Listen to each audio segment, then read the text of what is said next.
Make sure you subscribe to our channel by clicking on the red subscribe button.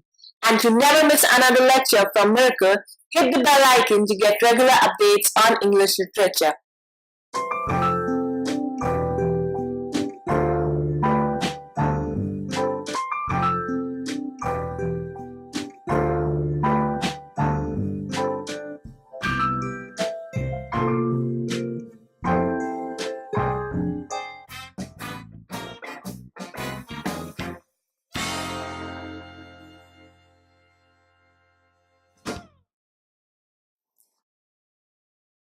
Hello and welcome to Miracle English Language and Literature Institute.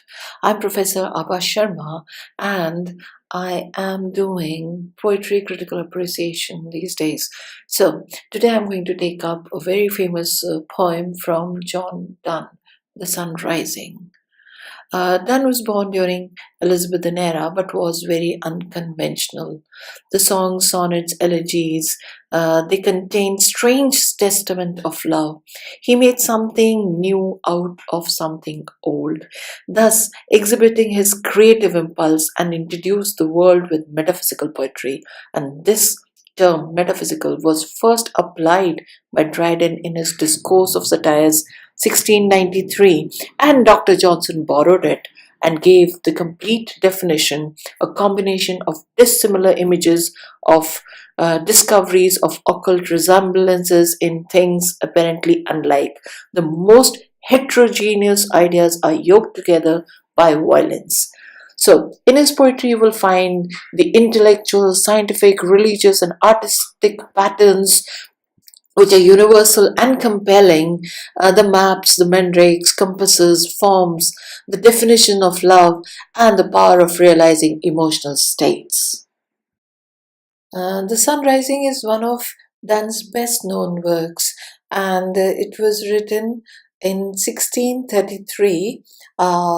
It has three stanzas, all very different to each other. It has got a irregular meter. So let's do the poem. So in the very first stanza, the poet is trying to tap into human emotion by personifying sun and just calling sun busy, old, unruly, because he wants to say that sun is so rude that he enters the room of the lovers without even knocking.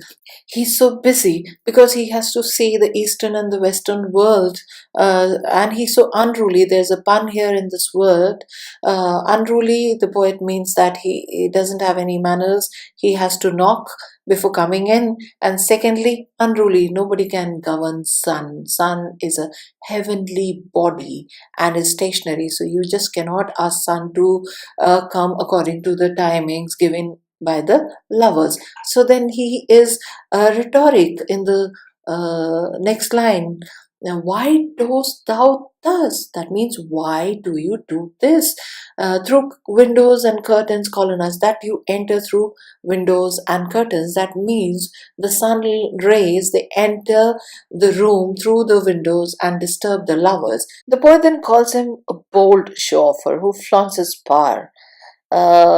He then suggests Sun to go and wake up the schoolboys who are getting late to school, or the people who are learning some kind of craft or doing some kind of course or training, because they are required early to the centers, or to tell the courtiers that the king would be riding early to hunt, or the last one is he talks about the farmers who have to get up early in order to harvest, and they're called here as country ants. That means they're very hardworking. So he says that love is not governed by seasons or climates.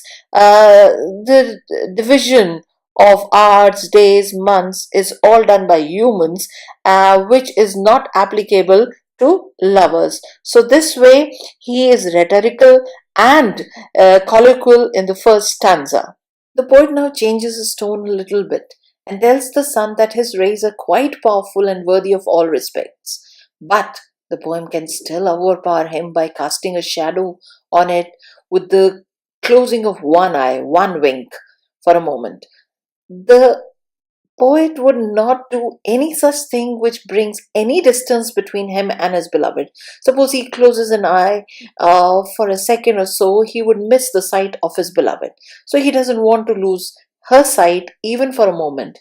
He now draws a contrast between the eyes of his beloved and sun rays and places the beloved's eyes more powerful and more beautiful.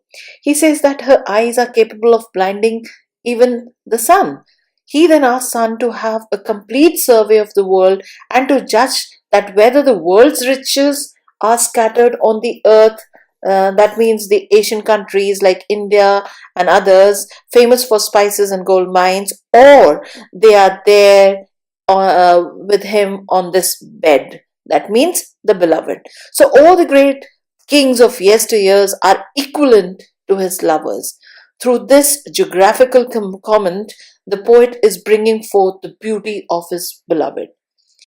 So, in the last stanza, the best metaphysical conceit ever written by any English poet is there. She's all states and all princes I. He then says that his beloved is like a state and he's the prince of that state. And the other prince, they do not have such beloveds, so they are just contented with the piece of land. And they all mimic him, they all copy him. But because they do not have any beloveds, their state is all they have. So he says that all the honor of the world or all the wealth, if they combine together, will be less than his beloved. The sun has to roam around to find happiness from east to west and west to east. But then lover's world is contracted. He has all his happiness here, all his riches here on this bed. The poet further changes his tone and addresses Sun and says that now the sun is quite old and he needs rest.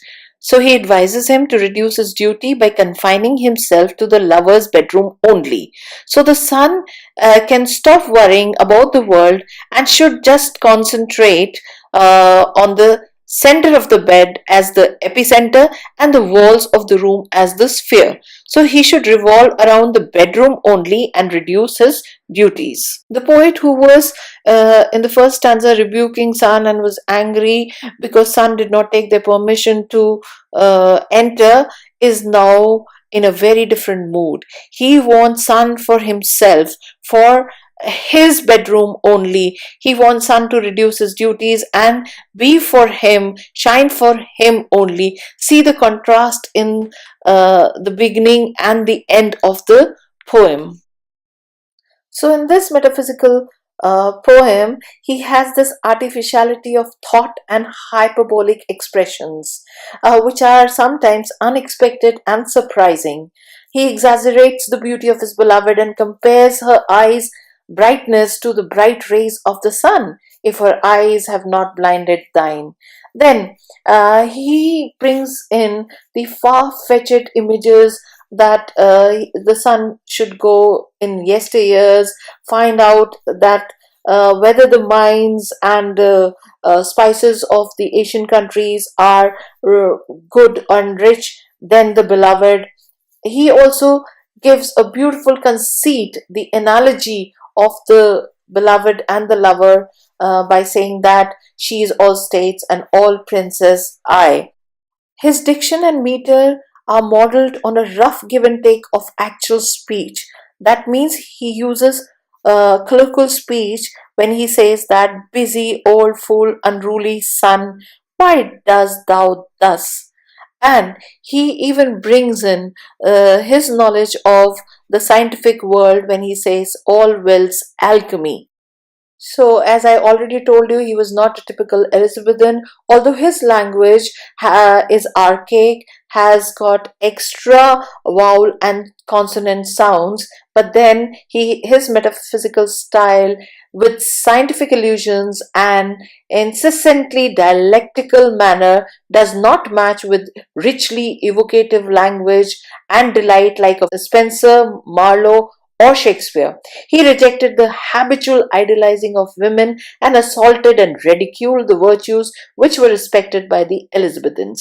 So, T.S. Eliot has rightly said, a thought to Donne was an experience. It molded his sensibility.